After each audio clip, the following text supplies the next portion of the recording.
कहानी के शुरुआत में सियोंग को दिखाया जाता है। उसके बेटे का जन्मदिन है। सियोंग की माँ उसे अपने बेटे को डिनर पर ले जाने के लिए पैसे देती है। सियोंग को और पैसे चाहिए होते हैं। वह अपनी माँ का एटीएम कार्ड चुरा लेता है। फिर वह अपनी माँ का सारा पैसा चुरा लेता है। उस पैसे को वह घुड़सवारी में लगाता है और 4 मिलियन जीत जाता है। अब सियोंग ने कंपनी से लोन लिया है, इसीलिए वही लोग उसके पीछे पड़े हुए हैं। वे उसे पकड़कर पूरी तरह से पीटते हैं। जब सियोंग पैसे वापस करने के लिए अपनी जेबें चेक करता है तो पता चलता है कि उसके पास कोई पैसा नहीं है। यह उसके घुड़सवारी से मिले इनाम की बात है। फिर उसे याद आता है कि भागते वक्त उसकी टक्कर एक लड़की से हुई थी। साफ लग रहा है कि उसी लड़की ने उसका पॉकेट फाड़ा है। क्योंकि सियोंग गरीब है, उसे 1 महीने का वक्त दिया गया है। इस दौरान उसे उनका पैसा वापस करना होगा। सियोंग फिर से पैसे इकट्ठा करता है और अपने बेटे को खाना खिलाने ले जाता है। उसके बाद सियोंग स्टेशन की तरफ भागता है। बदकिस्मती से सियोंग अपनी ट्रेन छूटवा देता है। ट्रेन का इंतजार करते हुए एक अजनबी उसके पास आता है। सियोंग उस आदमी को नहीं जानता और बारे में कुछ भी पता नहीं है। वह रहस्यमयी आदमी सियोंग से कहता है,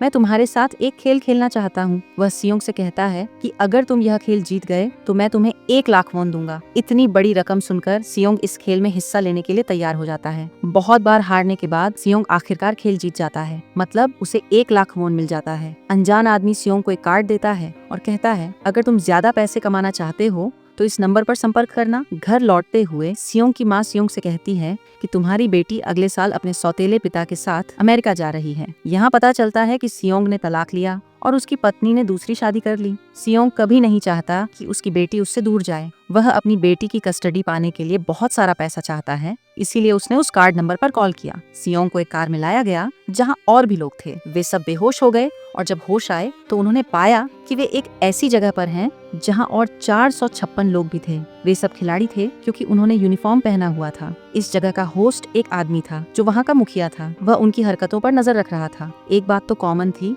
जो लोग लाए गए थे उन्होंने बहुत कर्ज ले रखा था। सियोंग मिलता है प्लेयर नंबर 1 से। वह एक बूढ़ा आदमी था। उसके दिमाग में ट्यूमर था, इसलिए उसे यहाँ लाया गया था। उसकी जिंदगी भी खत्म होने वाली थी। 2 प्लेयर्स के बीच झगड़ा होता है जिसमें लड़की का नाम साइब्योक था और लड़के का नाम जांग। साइब्योक वही लड़की थी जिसने सियोंग के पैसे चुरा लिए थे। उसने उसकी जेब फाड़ दी थी। सियोंग उसे देखकर पहचान लेता है। वह उसके पास जाकर अपने पैसे के बारे में पूछता है। इसी बीच कुछ गार्ड गुलाबी यूनिफॉर्म पहने हुए आ जाते हैं। उनके चेहरे ढके हुए थे। गार्ड्स ने खिलाड़ियों से कहा, तुम सबको यहाँ कुल 6 गेम खेलने हैं। इस गेम का विजेता बड़ी रकम जीतने वाला है। उनका सिग्नेचर एक कॉन्ट्रैक्ट पर लिया गया। इस कॉन्ट्रैक्ट का पहला नियम है कि कोई भी खिलाड़ी अपनी मर्जी से गेम छोड़ नहीं सकता। दूसरा नियम है कि जो खिलाड़ी गेम नहीं खेल पाएगा उसे एलिमिनेट कर दिया जाएगा। उनके लिए एलिमिनेट का मतलब क्या है ये बाद में पता चलेगा। तीसरा नियम था कि अगर ज्यादातर खिलाड़ी गेम नहीं खेलना चाहते हैं तो वे यहाँ से जा सकते हैं। उसके बाद उन्हें खेल खेलने के लिए ले जाया गया। सियोंग अपनी क्लासमेट सांगवू से मिला जो उसे बचपन से जानता था। सियोंग उसे देखकर हैरान रह गया क्योंकि वह बिजनेस के लिए विदेश गया था। पहली गेम के लिए एक बड़ा डॉल था। इस गेम का नियम बहुत आसान था। जब भी डॉल गाएगी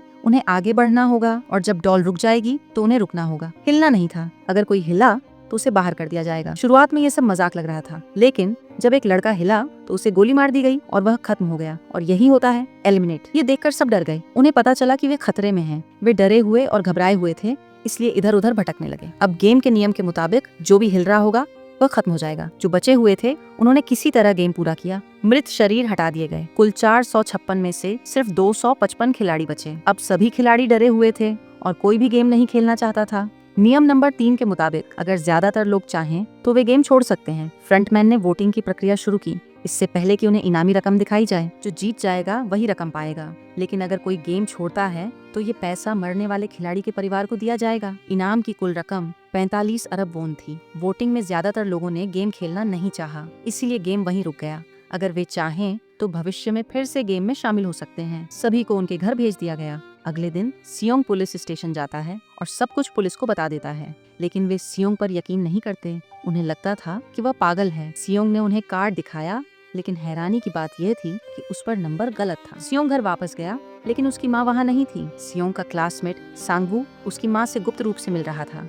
इसी बीच सियोंग आ गया। सांगवू ने गुस्से में कहा, मेरी 6 अरब की कर्ज है। मैंने क्लाइंट्स का पैसा स्टॉक मार्केट में लगाया था। अफसोस की बात है कि सारा पैसा खराब हो गया। तभी सियोंग को अस्पताल से कॉल आया कि उसकी माँ के पैर में चोट आई है। उसके घाव डायबिटीज का ठीक से इलाज न करने की वजह से और बड़ा हो गया। डॉक्टर ने सियोंग को बताया कि आपकी माँ का इलाज तो किया जा सकता है, लेकिन इसके लिए हमें उसका पैर काटना पड़ेगा। ये ऑपरेशन बहुत महंगा है। साफ है कि सियोंग के पास पैसे नहीं है। यहाँ तक कि उसकी माँ की बीमा राशि भी खत्म हो चुकी है। सियोंग पैसे मांगने अपनी पत्नी के पास जाता है, लेकिन उसकी पत्नी पैसे देने से मना कर देती है। उसकी पत्नी अपने पति को बताती है कि सियोंग पैसे मांगने आया था। फिर उसका पति आता है, सियोंग को पैसे देता है और कहता है, मेरे परिवार से दूर रहो। सियोंग ने उसे पीटना शुरू किया। तभी उसकी बेटी भी आ गई। उसके बाद सियोंग का दोस्त अपने बॉस के पास पैसे मांगने गया। उसका बॉस पैसे देने से मना कर देता है, तो उनके बीच झगड़ा शुरू हो जाता है। लड़ाई के दौरान उसके बॉस का हाथ एक मशीन में फंस जाता है और मौका पाकर सियोंग का दोस्त पैसे लेकर भाग जाता है। घर लौटकर सियोंग का दोस्त अपनी पत्नी से कहता है कि वह पहली फ्लाइट पकड़कर वहां से चला जाए। साइब्योक एक एजेंट से मिलती है,